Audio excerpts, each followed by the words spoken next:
Este é o Sol. Desde o ano 10.000 a.C., a história abunda em pinturas e escritos que refletem o respeito e a adoração dos povos por este astro. E é simples entender o porquê, com seu aparecimento todas as manhãs, trazendo visão, calor e segurança, salvando-os do frio e da escuridão da noite repleta de predadores.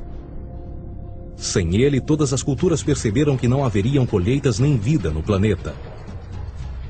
Estas realidades fizeram do Sol o astro mais adorado de todos. Todavia, muitos estavam atentos também às estrelas. As estrelas formavam padrões que lhes permitiam reconhecer e antecipar eventos que ocorrem de tempos em tempos, tais como eclipses e luas cheias. Eles catalogaram grupos celestiais daquilo que conhecemos hoje como constelações. Esta é a Cruz do Zodíaco, uma das mais antigas imagens na história da humanidade. Ela representa o trajeto do Sol através das 12 maiores constelações no decorrer de um ano. Ela também representa os 12 meses do ano, as 4 estações, solstícios e equinócios. O termo zodíaco está relacionado com o fato das constelações serem antropomorfismos ou personificações, como pessoas ou animais. Por outras palavras, as primeiras civilizações não só seguiam o Sol e as estrelas, como também as personificavam através de mitos que envolviam seus movimentos e relações. O Sol, com o seu poder de dar vida e de salvar, também foram personificados como se representasse um Criador ou um Deus. Deus Sol, a luz do mundo, o Salvador da humanidade. Igualmente, as 12 constelações representaram lugares de viagem para o Deus Sol e foram nomeados por elementos da natureza que aconteciam nesses períodos de tempo.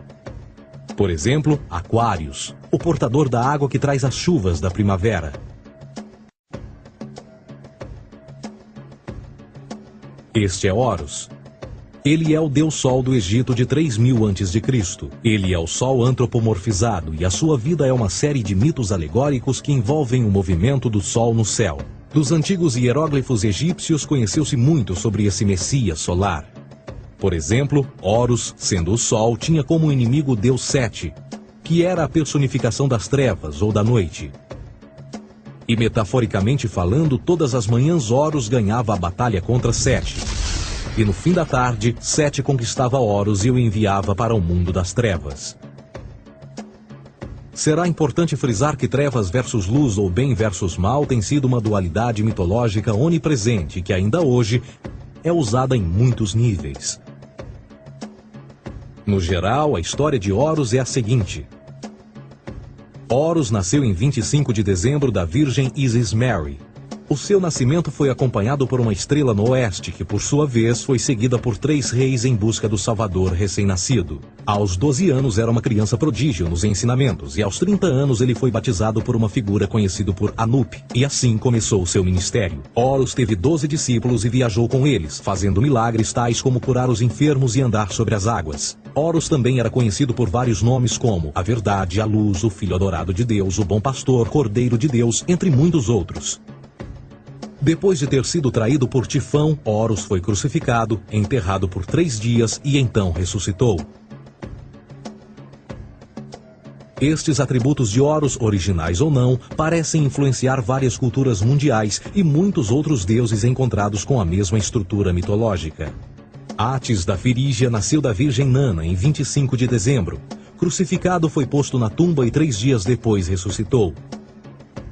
Krishna, da Índia, nasceu da Virgem Davaki com uma estrela no ocidente assinalando sua chegada, fez milagres juntamente com seus discípulos e após sua morte ressuscita. Dionísio da Grécia nasceu de uma virgem em 25 de dezembro. Foi um professor peregrino que praticou milagres como transformar água em vinho e é referenciado como Rei dos Reis, Filho unigênito de Deus, o início e o fim, entre muitas outras coisas, e após sua morte ressuscitou. Mitra da Pérsia nasceu de uma virgem em 25 de dezembro. Ele teve 12 discípulos e fazia milagres. E após sua morte foi enterrado por 3 dias e então ressuscitou. Ele também foi chamado de a Verdade, a Luz, entre outros. Curiosamente, o dia sagrado de adoração a Mitra era um domingo. O que importa salientar é que existiram inúmeros salvadores em diferentes períodos em diversos lugares da Terra que preenchem essas mesmas características. A pergunta que não quer calar: o porquê desses atributos? Por que o nascimento de uma virgem em 25 de dezembro? Por que a morte e a ressurreição após 3 dias? Por que os 12 discípulos ou seguidores? Para descobrirmos, vamos examinar o mais recente dos Messias solares. Jesus Cristo nasceu em 25 de dezembro em Belém. Ao nascer, foi anunciado por uma estrela no ocidente que seria seguida por 3 reis magos para encontrar e adorar um novo Salvador. Tornou-se pregador aos 12 anos. Aos 30 anos foi batizado por João Batista e então iniciou seu ministério. Jesus teve 12 discípulos que viajaram com ele praticando milagres como curar doentes, andar sobre a água, ressuscitar mortos. Ele também é conhecido como Rei dos Reis, o Filho de Deus, a luz do mundo, o início e o fim, o Cordeiro de Deus, entre muitos outros. Depois de ter sido traído por seu discípulo Judas por 30 moedas de prata, ele foi crucificado, posto em uma tumba e após 3 dias ele ressuscitou e ascendeu aos céus. Em primeiro lugar, a sequência do nascimento é completamente astrológica. A estrela no ocidente é Sírius, a mais brilhante do céu noturno, que a cada 24 de dezembro se alinha com outras 3 estrelas brilhantes no cinturão de Órion. Essas 3 estrelas brilhantes são chamadas hoje, como eram na antiguidade, 3 reis, 3 Marias no Brasil e Portugal. Os 3 reis e a estrela mais brilhante, Sírius, todas apontam para o nascer do Sol em 25 de dezembro.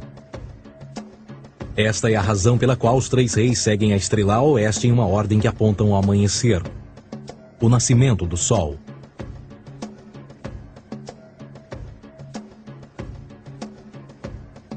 A Virgem Maria é a constelação de Virgo, também conhecida como Virgo, a Virgem. Virgo em latim significa virgem. Virgo também é conhecida como a casa do pão. E a representação de Virgo é uma virgem segurando um feixe de espigas de trigo. Esta casa do pão e o seu símbolo das espigas de trigo representa agosto e setembro, a época das colheitas. Por sua vez, Belém é a tradução ao pé da letra de a casa do pão. Belém também é a referência à constelação de Virgem, um lugar no céu, não na terra. Existe outro fenômeno muito interessante que ocorre em 25 de dezembro, é o solstício de inverno. Do solstício de verão ao solstício de inverno, os dias se tornam mais curtos e frios. Da perspectiva de quem está no hemisfério norte, o sol parece se mover para o sul, ficar menor e mais fraco. O encurtamento dos dias e o fim das colheitas conforme se aproxima o solstício de inverno, simbolizando o processo de morte. Era a morte do sol. Pelo 22º dia de dezembro, o falecimento estava completamente realizado e faz com que atinja seu ponto mais baixo no céu. Aqui algo curioso acontece. O Sol para de se mover por 3 dias. Durante estes 3 dias, o Sol fica pelas redondezas da constelação do Cruzeiro do Sul, ou Alfa Crucis. Depois desse período, em 25 de dezembro, o Sol se move 1 grau, dessa vez para o norte, trazendo perspectiva de dias maiores, mais calor e a primavera. E assim se diz: o Sol morreu na cruz, ficou morto por 3 dias, apenas para ressuscitar ou nascer mais uma vez. Esta é a razão pela qual Jesus e muitos outros deuses solares compartilham da ideia de crucificação, morte por 3 dias e o conceito da ressurreição. É o período de transição do Sol antes de mudar para a direção contrária no hemisfério norte, trazendo a primavera e assim a salvação.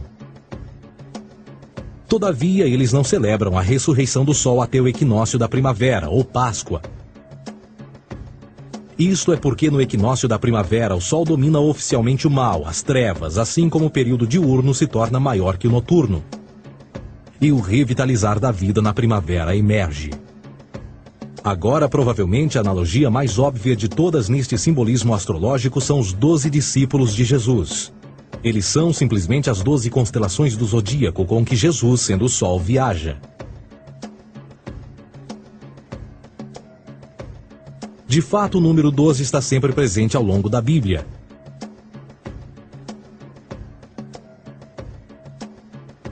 Voltando à cruz do zodíaco, o elemento figurativo da vida é o Sol. Isto não é uma mera representação artística ou ferramenta para seguir os movimentos do Sol. Era também um símbolo espiritual pagão. Uma logografia similar a isto.